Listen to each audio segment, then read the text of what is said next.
SN. Patil साहेब, तसेच या महाराष्ट्राचं, या भारतीय मजदूर संघाचं कणखर असं महिला नेतृत्व आमच्या ॲडव्होकेट अनुजा धनगावकर मॅडम, या कोल्हापूर जिल्ह्याचे सचिव तरुण तडफदार असं नेतृत्व आमचे जाधव साहेब, सर्व ज्येष्ठ पदाधिकारी, सर्व तरुण पदाधिकारी, भारतीय मजदूर संघाच्या कार्यकर्ता बंधू आणि भगिनी, एक डायलॉग जस्ट बसल्यानंतर आठवला की जली को आग कहते हैं, बुझी को राख कहते हैं, उस राख से जो बारूद निकलता है उसे भारतीय मजदूर संघ कहते हैं. युलेचे रोप लावले होतं 1955 साली. काय अपेक्षा होती की कामगार क्षेत्रामध्ये कामगारांचं काम केलं पाहिजे. त्याच्या अगोदर कामगार संघटना होत्या का? तर प्रचंड होत्या.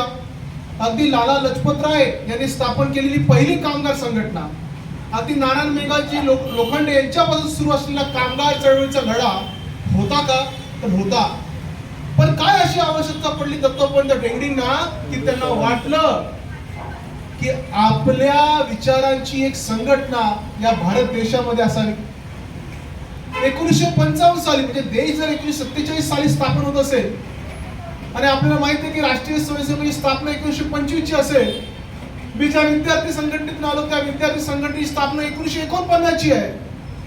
पण असं का वाटतं असेल दत्तोपंतांना की नाही, त्या कामगार क्षेत्रामध्येही कामगारांचं एक या भारत माता की जय आणि वंदे मातरम म्हणणाऱ्या कामगारांचं एक वर्चस्व असलं पाहिजे.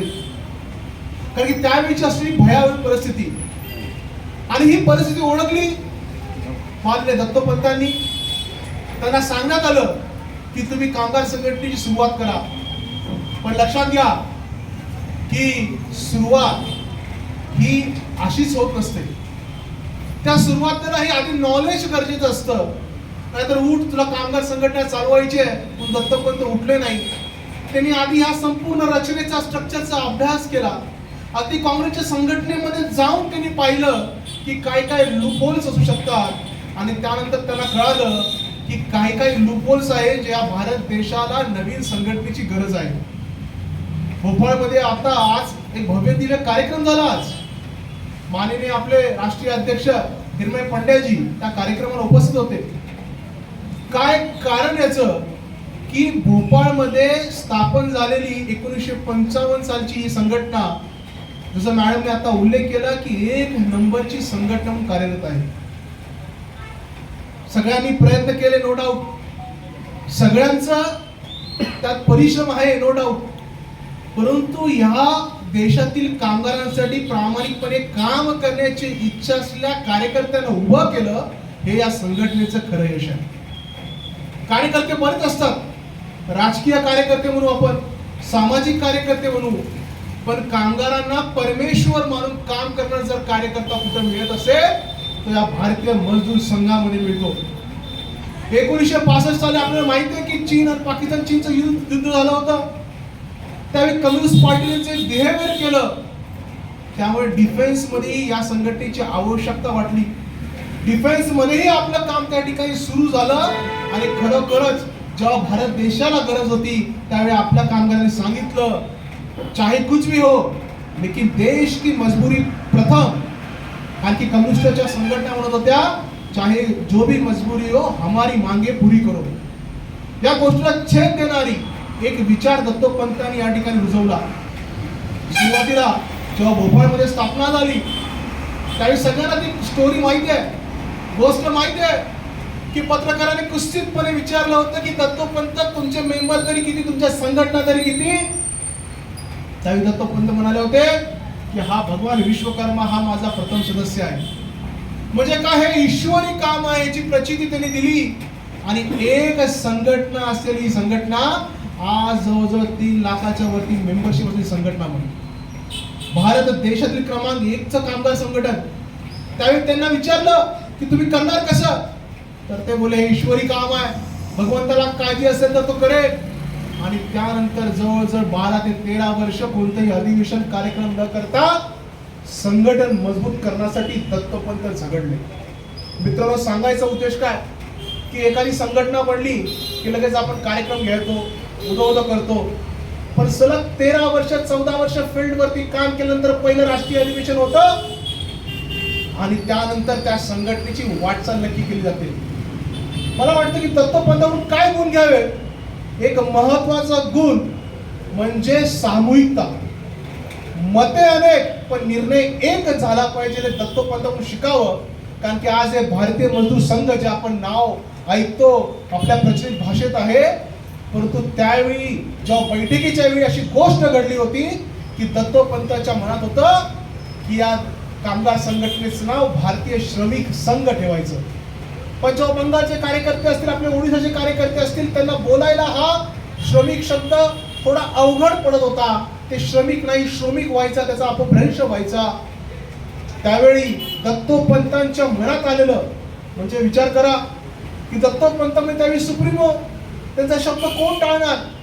परंतु जेव्हा त्यांनी सर्व कार्यकर्त्यांचं मन लक्षात घेतलं, मते अनेक निर्णय एक, सामूहिकता, आणि जेव्हा कार्यकर्त्यांनी सांगितलं की भारतीय मजदूर संघ हे नाव कदाचित बेटर असेल, त्यावेळी दत्तोपंतांनी आपल्या मनात असलेला अभिनिवेश बाजूला केला आणि भारतीय मजदूर संघ या नावाला स्वीकृती दिली. आणि तेव्हापासून भारतीय मजदूर संघ हे नाव आपण घेऊन चाललो. सांगायचा उद्देश असा की एवढा मोठा माणूस होता, जर त्याने सांगितलं असतं नाही काय डवराची रेग आहे, भारतीय श्रमिक संघच म्हणायचं, पण कदाचित भारतीय श्रमिक संघ नाव झालं असतं.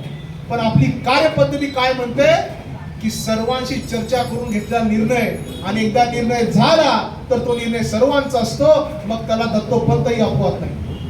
त्यामुळे आजच्या 70व्या वर्षी आपलं गुण काहीतरी दत्तोपंतांवर आत्मसात केले असतील पाहिजे.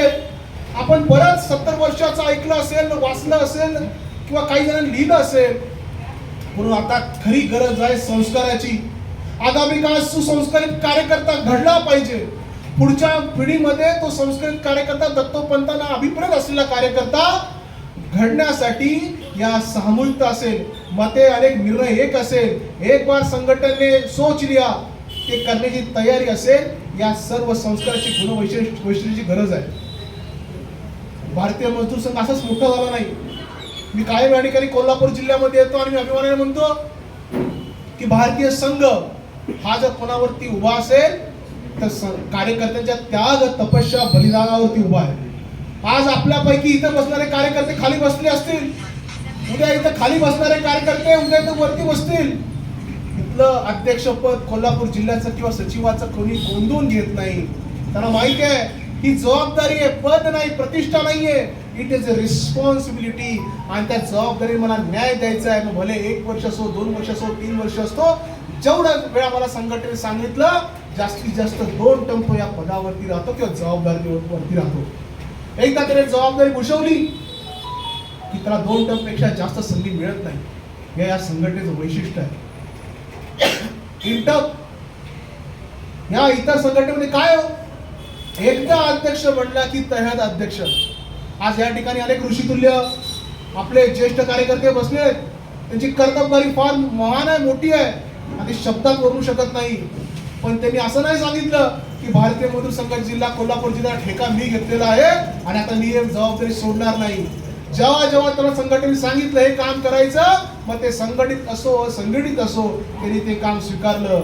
यावरून असं मला समजतं की प्रत्येक जण महत्वाचा आहे, पण अपरिहार्यता कोणाची नाहीये. विशेष महत्वाचा असा कुठला कार्यकर्ता नाही.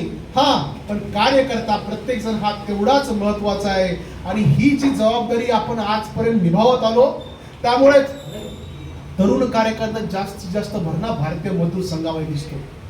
भारतीय संघ मजदूर संघाची आचार पद्धती असेल, अभ्यास वर्ग असेल, अधिवेशन असेल, यासारख्या सर्व अधिष्ठानातून, आणि हे अधिष्ठानच आहे. कारण दत्तोपंतांचं कार्यकर्ता म्हणून एक पुस्तक आहे. दत्तोपंत म्हणायचे की प्रत्येक कार्यकर्त्याला काम करताना पहिले त्याला अधिष्ठान लागतं, आणि आपल्या सर्वांचं अधिष्ठान दत्तोपंतांनी ठरवून दिलंय. आणि अधिष्ठान भगवान विश्वकर्मा हे आपलं नाहीये. अनादी अनंत कालापासून, अगदी प्राचीन कालापासून या सृष्टीचा निर्माता ज्याला म्हणतो पुराणामध्ये ज्याचा उल्लेख आहे, असा आपला अधिष्ठानच आपला आहे. त्यामुळे या कार्याला अपयश नाही, दत्तोपंतांनी हेरलं होतं. तर प्रत्येक कार्याची जो बेस असतो तो कुठला आहे? आपला बेस भगवान विश्वकर्मा आहे. आणि या विश्वकर्माचे आपण सगळे पुत्र आहोत आणि त्यांचा वारसा पुढे नेण्यासाठी आपल्याला आदर्शवत भगवान विश्वकर्माचं पूजा करण्यासाठी, त्यांच्या प्रतिमेचं पूजन करण्यासाठी या भारतीय मजदूर संघात शिकवलं जातं. दत्तोपंत हा विषय थोडा सांगाल तेवढा कमी आहे, परंतु भारतीय मजदूर संघाने या देशासाठी कंत्राटी कामगारांवरती होणाऱ्या अन्यायासाठी किंवा आत्ताचे असंघटित कामगारांचं जे काही स्कीम्स असतील, कल्याणकारी योजना असतील, त्यावेळी दत्तोपंतांनी त्यांच्या नेतृत्वाखाली त्या सर्वांनी वेळोवेळी आवाज उठवला होता. मला सांगण्यात आनंद होतोय की जेव्हा वाजपेयीचं सरकार होतं त्यावेळी वाजपेयीचं सरकार असताना एक चुकीचा निर्णय वाजपेयींनी घेतला होता. जसवंत सिंग त्यावेळी अर्थमंत्री होते आणि त्यावेळी लाखोचा भारतीय मजदूर संघाचा सैलाब त्या दिल्लीच्या दिशेने निघाला होता. आपलं सरकार म्हणतात लोक, पण दत्तोपंत म्हणायचे प्रत्येक सरकार हे आपलं आहे. आपलं फरक असं काय नसतं, जे सत्तेवरती येईल ते आपलं. त्यामुळे आपल्या सरकारने आपलं काम केलं पाहिजे. अटल बिहारीचं सरकार, लोक म्हटली तुम्ही कसं निदर्शन करणार, कशी रॅली काढणार, पण दत्तोपंतांनी कामगारांसाठी अटल बिहारी वाजपेयी सरकार असताना एक महारॅली काढली दिल्लीमध्ये आणि त्यावेळी जाहीर म्हटले होते की तुमची अर्थनीती तुम्हाला बुडवून टाकेल, तुमचा अर्थमंत्री हा अनर्थ मंत्री आहे. अशा प्रकारची घोषणा करून त्या अर्थमंत्र्याला घरी जावं लागलं. ही ताकद भारतीय मजदूर संघाची. आजकाल अनेक संघटना सुसर्ण दिसून येतो आपल्याला, अगदी गल्लीबोळात संघटना आहे. या कोल्हापूरमध्ये दगड मारला तरी 4 कार्यकर्ते लागले अशी अवस्था असते. पण आज कम्युनिस्टांचं नेटवर्क पाहता किंवा इंटक सारख्या संघटनेचं पॉलिटिकल नेटवर्क झालंय. अराजकीय कार्यकर्ता म्हणून जी ओळख भारतीय मजदूर संघाने जी आतापर्यंत जपली ती कुठलाही कामगार संघटना जपू शकली नाही.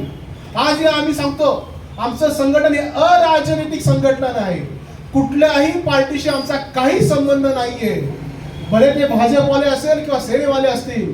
त्यामुळे आपली विशेष ओळख, विशेष आयडेंटिटी भारतीय मजदूर संघाची म्हणजे अराजकीय संघटन.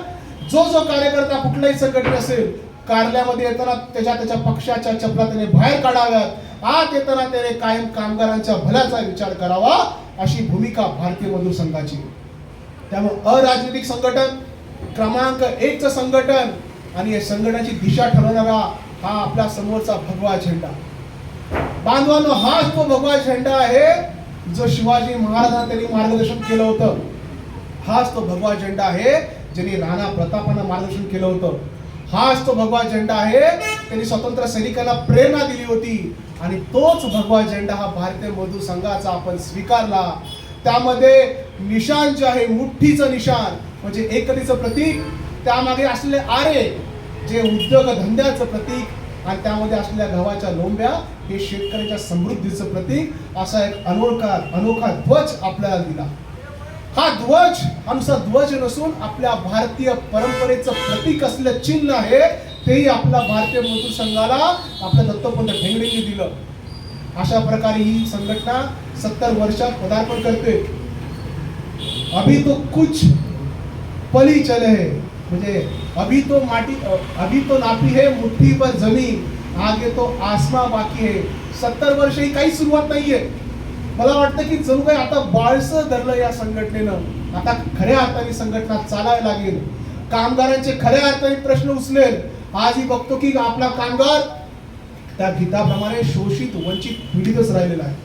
परंतु त्या कामगारांमध्ये कधी चांगले दिवस येतील, कधी सोन्याचे दिवस येतील, यासाठी अहोरात्र मेहनत करण्याची आपल्यासारख्या कार्यकर्त्यांची टीम फक्त या कोल्हापूर जिल्ह्यात नसून जम्मू काश्मीर पासून ते कन्याकुमारी पर्यंत, अगदी सुरती सोमनाथ पासून त्या अरुणाचलच्या त्या दिशेपर्यंत प्रत्येक कार्यकर्ता हा तालुक्यामध्ये, गावागावामध्ये या भारतीय मजदूर संघाचा झेंडा घेऊन उभा आहे आणि तो कामगाराचं संरक्षण करण्यास सज्ज आहे. मित्रांनो, 70 वर्षाची गाथा ही गायली तरी कमी आहे, परंतु आपली जबाबदारी आता फार वाढलेली आहे. कारण की आपलं संघटन आता मॅच्युअर्ड अवस्थेत आलेलं आहे. 70 वर्षामध्ये अक्कल दाढी बऱ्याच जणांना येते. आपण आता एक मॅच्युअर्ड अवस्थेत आलेलो आहे. त्यामुळे कार्यकर्ता म्हणून आपली जबाबदारी फार मोठी आहे. दुर्दैवाने काय झालंय, आज कंत्राटी कामगारांचा भस्मासूर आपल्या मानेवरती बसलाय.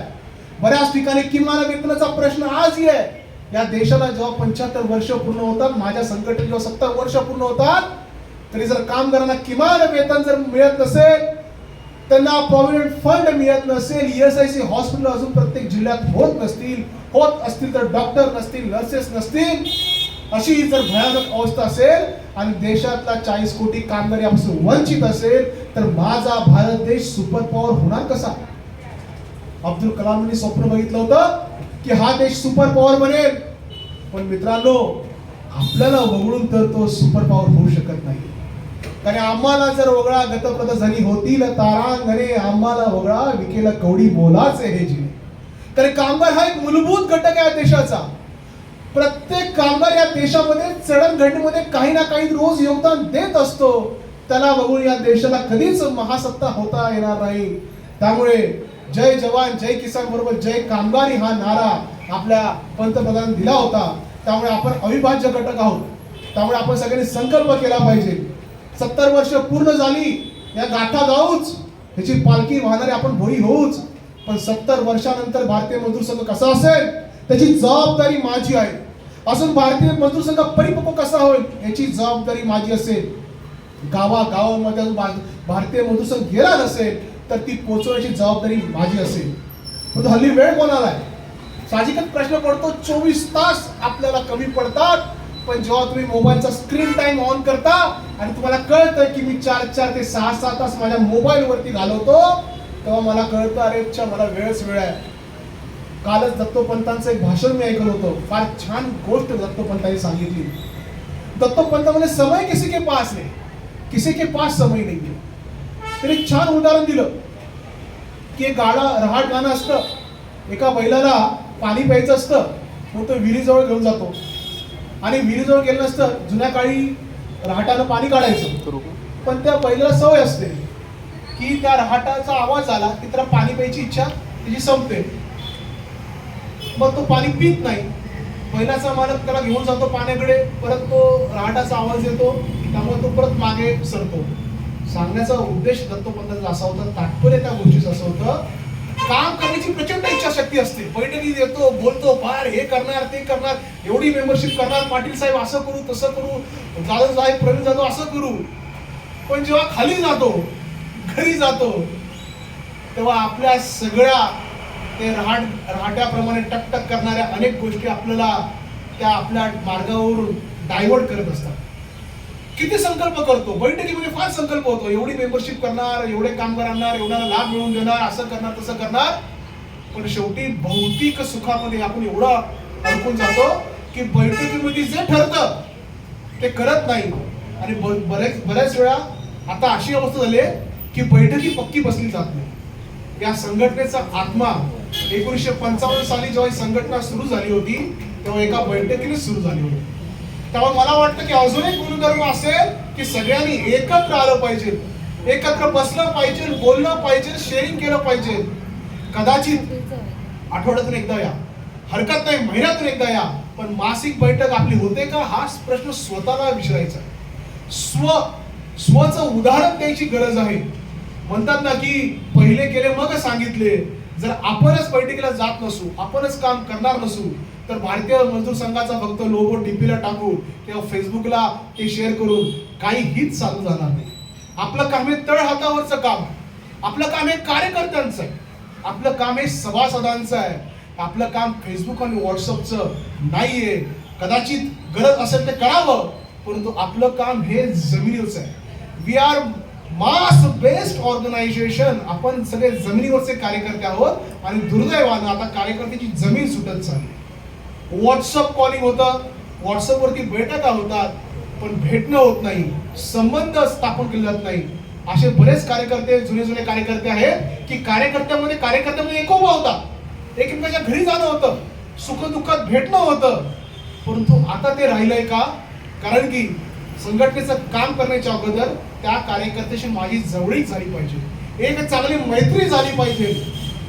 जेव्हा तुमची मैत्री होते, चांगले संबंध प्रस्थापित होतात, तेव्हा तो कार्यकर्ता तुमच्या खांद्याला खांदा लावून त्या कंपनीच्या बाहेर आंदोलनामध्ये लाठी काठी झेलायला तयार असतो.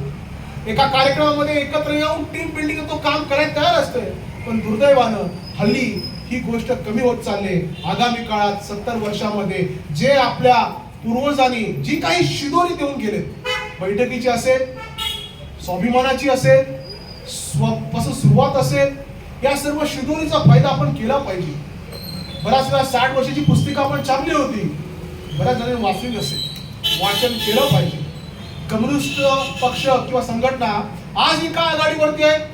त्यांचे कार्यकर्ते वाचन करतात, लिखाण करतात, मनन करतात, चिंतन करतात आणि ते चिंतन कार्यकर्त्यासमोर मांडतात. आपल्यापैकी किती जण आपण अभ्यास करतो? सुरक्षेची लोक इथं बसलेत, बांधकामची लोक बसले किंवा इतर कंत्राटीची लोक बसली असतील, बँकेची लोक बसली असतील. आपण किती आपला अग्रीमेंट वाचतो, किती आपला कायदा वाचतो? सरकारने मला काय काय सुविधा दिल्या ते वाचलं पाहिजे.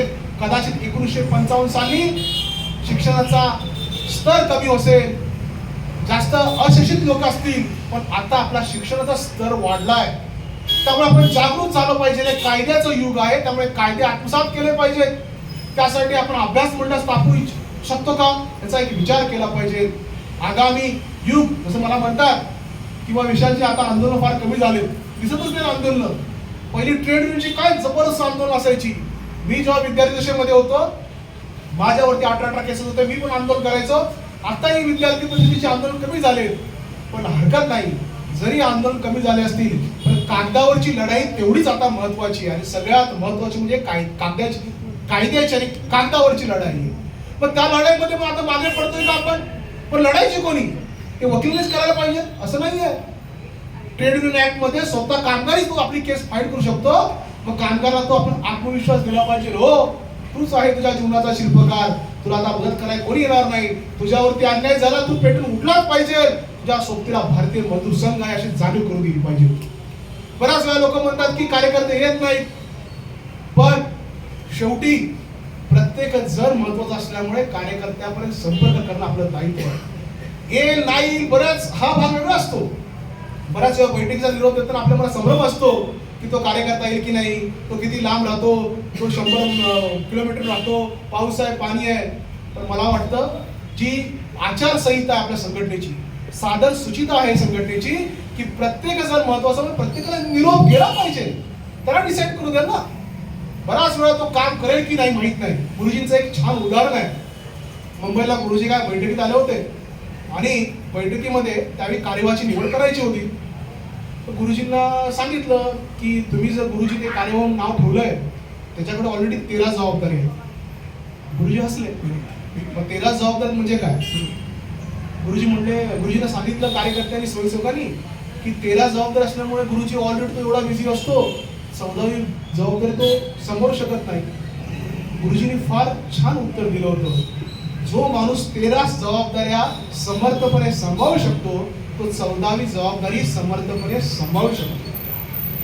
गरज आहे वेळेचं नियोजन करण्याची. आज वेळेचं नियोजन नाहीये.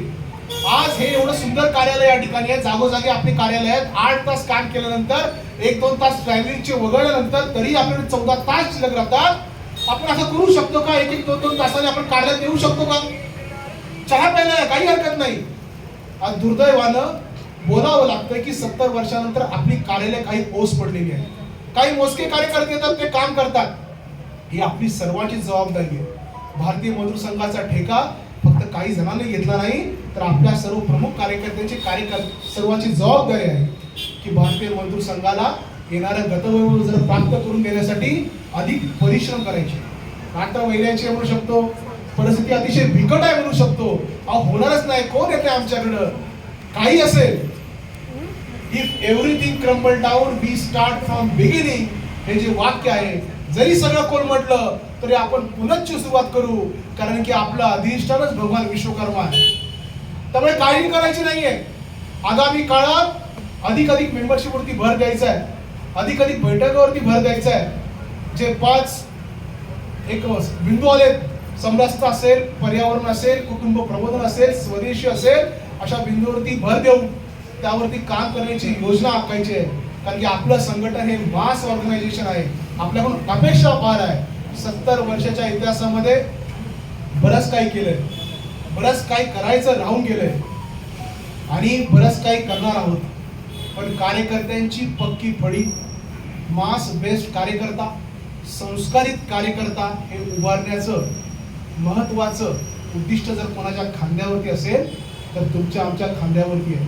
कारण नवीन येणाऱ्याला BS माहित नाही हो, त्याला भारतीय मजदूर संघ माहित नाही, त्याला 70 वर्ष सांगावी लागतील, काय काय बलिदान केलं ते सांगावं लागेल, त्याला त्याग तपस्या सांगावी लागेल आणि त्यानंतर त्याला पटलं तर तो काम करेल. त्यामुळे आपला कार्यकर्ता हा काचेसारखा असला पाहिजे, ती काच त्या कंदिलासारखी असली पाहिजे. बऱ्याच वेळा कंदिलावरती काजळी लागते, पण ती काजळी जर साफ करायची असेल तर बैठक, अभ्यासवर्ग, अधिवेशन अशा कार्यक्रमाची नितांत आवश्यकता आहे. आवश्यकता म्हणजे त्या कार्यामध्ये प्रत्यक्ष सहभाग घेतला पाहिजे.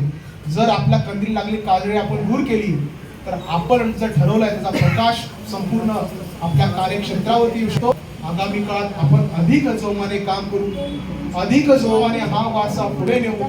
दत्तोपंतांना बऱ्याच जणांनी बघितलं नसेल,